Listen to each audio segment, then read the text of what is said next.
রাজধানীতে সকাল থেকে ভারী বৃষ্টিতে তৈরি হওয়া জলাবদ্ধতায় ভোগান্তিতে সাধারণ মানুষ।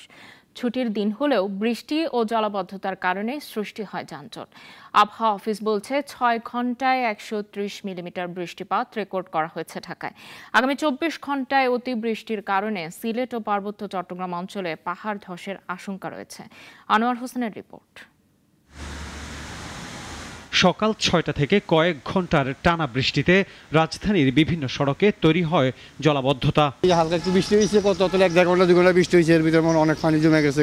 প্রচুর এখানে পানি প্রচুর জমা হয়ে আছে, কিন্তু নামার কোনো অপশন নাই। সাপ্তাহিক ছুটির দিন হওয়ায় বাইরে মানুষ কম, তারপরও পানির কারণে যানজট সৃষ্টি হয় বিভিন্ন সড়কে। এতে করে ভোগান্তিতে পড়েছে সাধারণ মানুষ। যে বৃষ্টি নামলেই মালয়েশিয়া সিঙ্গাপুরের আসল রূপ দেখা যায়। খুব বাজে অবস্থা, এটা থেকে আমরা মুক্তি চাই যে পানিটা তাড়াতাড়ি নিষ্কাশন করা হোক। আবহাওয়া অফিস বলছে আজ ঢাকায় 6 ঘন্টায় বৃষ্টি রেকর্ড করা হয়েছে 130 মিলিমিটার। সারাদিনে থেমে থেমে অব্যাহত থাকবে বৃষ্টি।